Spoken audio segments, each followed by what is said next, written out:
Coucou et bienvenue sur cette toute nouvelle vidéo. Ça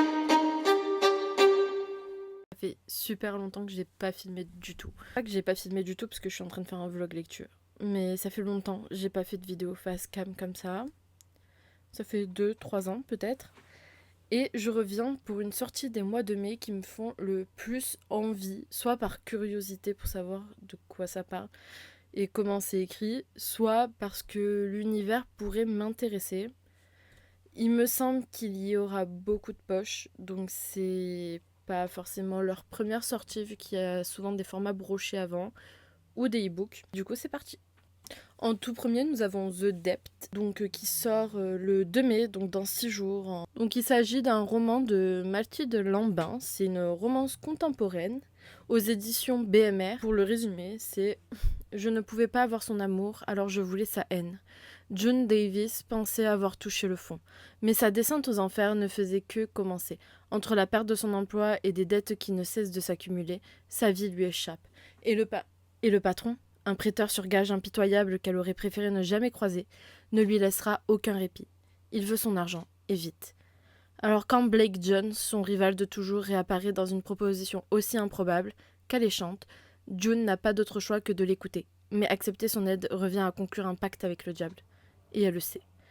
Blake Jones est tout ce que June déteste. Arrogant, manipulateur et prêt à tout pour obtenir ce qu'il veut. Derrière son charme et sa détermination, il cache un objectif précis. Se venger. Il veut ruiner le mariage de Kurt, celui qui prétend être son meilleur ami, mais qui lui a déjà tout pris. Et pour y parvenir, quoi de mieux que de convaincre June, l'ancien grand amour de Kurt, de jouer le rôle de sa fausse petite amie. Donc on est clairement sur une histoire de vengeance et de fake dating du coup. Peut-être même enemies to lovers. Un truc comme ça. Potentiellement. À savoir s'ils finissent vraiment amoureux ou genre si c'est juste toujours du fake dating. Mais ça a l'air, ma foi, plutôt très intéressant. Ensuite, il va s'agir d'une dark romance pour le deuxième. Ce n'est pas dans mes habitudes le lieu où ça se passe parce que je lis plutôt des mafias italiennes, mafias américaines. Du moins, c'est les deux mafias auxquelles je suis le plus habituée de découvrir les univers. Mais là, ça se passe à Séoul. Donc, ça s'appelle Dark Seoul Mafia, tome 1, L'assassin de l'ombre, de Sunny Taj. Il s'agit d'auto-édition, puisque c'est renseigné comme étant Sunny Taj Édition. Donc, voilà. Pour le résumé, je m'appelle Vanessa et ma vie a basculé en un instant. Une chambre d'hôtel de Séoul, un meurtre auquel je n'aurais jamais dû assister et un homme que je n'aurais jamais dû croiser. Sung-min, il aurait dû me tuer. C'est ce qu'il fait sans sourciller. Mais au lieu de ça, il m'a enlevée. Pourquoi ? Pour s'assurer que je ne suis pas une menace liée au complot qu'il doit contrer ? Ou peut-être parce que, malgré sa froideur, il y a une part de lui qui doute à mon sujet ? Il est tout ce que je devrais fuir. Un tueur impitoyable, forgé par la vengeance et la douleur. Mais derrière son regard glacial, je devine autre chose. Une lutte silencieuse entre l'homme qu'il est devenu et celui qu'il aurait pu être. Prisonnière de son monde brutal, où la loyauté est une arme et la faiblesse une condamnation à mort. Je vais devoir apprendre à survivre. Mais comment ne pas être perdu quand l'homme qui me retient captive commence à briser mes propres défenses ? Donc j'avoue, pour ce livre, c'est la couverture qui m'a attirée, enfin le crâne. J'ai un crâne en plastique dans ma bibliothèque depuis des années. C'est le crâne avec les roses, puisque c'est ma fleur préférée. Donc voilà, il m'en fallait pas plus pour m'attirer vers ce livre. Sachant que ça reste une dark romance, donc ce n'est pas à mettre dans les mains de tout le monde. Il faut avoir au moins 18 ans pour pouvoir accéder à ce genre de livre. Et encore, 18 ans, t'es pas forcément très mature émotionnellement pour comprendre et tolérer. Voilà. Pour le troisième livre, donc c'est Belle morte de Bella Higgins. J'avais déjà les deux en version brochée, mais je les ai vendus parce que c'était vendu en rayon Young Adult et je ne lis plus vraiment de Young Adult. J'avais revendu mes formats brochés et là ils ressortent en format poche. Donc je me suis dit, pourquoi pas. Donc c'est aux éditions Hachette et c'était une histoire Wattpad, je crois.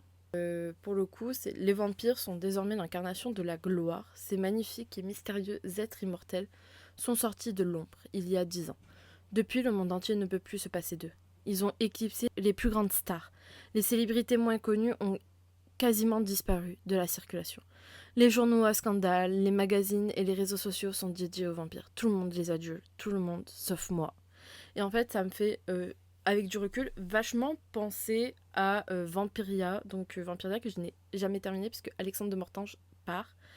Et que c'était la principale raison de pourquoi je lisais ces livres. Donc la raison de ma lecture part, j'arrête avec. Donc voilà, je me suis arrêtée au tome 2.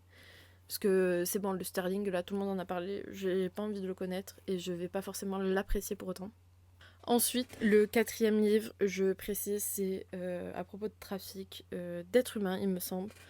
Donc clairement que pour les adultes, enfin les majeurs du moins. Voilà, petit disclaimer fait. Donc c'est Tainted Promise sous son joug de Selena Ravencroft. Je vais avouer, la couverture, elle est ignoble. C'est pas ça qui m'a attiré pour le coup. C'est plus le Tainted Promise, sachant que j'ai Tainted Heart d'une autre autrice et que je n'ai toujours pas lu. Voilà, donc il faudrait peut-être que je le lise un jour. Et il sort le 12 mai aux éditions Éveil. Le résumé, ça va être très rapide. C'est vendu, enchaîné, abusé. Elena Russo a pensé avoir tout perdu lorsqu'elle est livrée au redoutable Matteo De Luca, un trafiquant sans âme. Sa vie n'est plus qu'obéissance et souffrance, mais Dante, ce monstre brutal, sème le chaos dans son propre empire en refusant de la partager. Prisonnière de ses griffes, Elena Russo découvre l'indicible. Derrière la violence et les ténèbres, un homme qui s'acharne à la posséder entièrement. Peut-on haïr et aimer son bourreau? Peut-on survivre dans un enfer où le sentiment est une arme? Voilà. C'est clairement pas le genre de livre vers lequel je fonce d'habitude. Parce que la couverture me plaît, mais absolument pas. Donc je le lirai en e-book. Je ne le veux pas dans ma bibliothèque physique jusqu'à ce qu'il change la couverture si j'aime le livre. Mais voilà. Ensuite, là, on part sur une fantasy, il me semble, young adult. Je suis pas trop sûre par rapport aux catégories de chez Hugo. Mais il s'agit de L'ombre de la couronne de Abigail Owen, donc de la saga Dominion, qui va sortir en poche, donc là, tout prochainement, dans 18 jours exactement, donc le 14 mai. C'est dans la collection Hugo Stardust. Certaines ombres vous protègent, d'autres peuvent vous tuer. Ma vie est un mensonge, et en tant que jumelle cachée de la future reine, je n'ai qu'un seul but, sacrifier ma vie pour ma sœur, si la mort vient s'abattre sur elle. Née en second, j'ai vécu jusque-là sous l'apparence d'une fille humble et discrète, me glissant dans le palais et dans le rôle de la vraie princesse lorsque le danger se montrait. Aujourd'hui, la reine est morte et le roi Eidolon a envoyé à ma sœur un drôle de cadeau, une demande en mariage. Je ne lui fais pas confiance, alors j'exécute ce pourquoi je suis née. Et je prends sa place incognito, la veille du couronnement. C'est ainsi que ce mystérieux jeune homme, dont je peux sentir l'ombre quand il croit enlever la nouvelle reine, me capturait par erreur. Alors que j'essaie de m'échapper, mon tissu de mensonges commence à s'effilocher. Quant au Shadow Wraith qui m'a enlevé, il semble avoir ses propres lourds secrets. Je le vois lutter pour contenir ses ombres. Mais l'hiver menace, les ténèbres s'annoncent, et le seul moyen de sauver ma sœur est de combattre le Shadow Wraith qui est en train de voler mon cœur. Donc je crois qu'on part sur de la high fantasy, potentiellement enemy to lovers, romantasy. Ouais, c'est du young adult vu que c'est Stardust. Et je sais pas ce que ça pourrait donner. En vrai, j'ai plein de livres que genre je pourrais lire, genre avec des sœurs, genre Twin Crown, Sœurs de Fer, je crois. Je les avais eu en service presse à Cultura, donc je suis pas trop sûre. Mais je les ai pas lus encore, donc... Et un petit dernier, comme ça reste à 5. Donc c'est Possession, tome 1, Quand tu seras mienne, de Morgan Bridges, qui sort le 22 mai aux éditions Roncière. Il s'agit d'une romance contemporaine avec Stalker et c'est une dark romance. Pour le résumé, la proie, il a volé mon avenir. Le meurtrier de mon père m'a tout pris. Ma famille, mon argent et plus que tout, ma sécurité. Il ne me reste plus rien sauf ma volonté. Je ferai tout pour le retrouver, quitte à passer un accord avec le diable en personne, Aiden Bennett. Lui faire confiance me libérera ou entraînera ma chute. Le prédateur. La loi a ses limites, je n'en connais aucune. Je suis la main de la justice, le bourreau des meurtriers.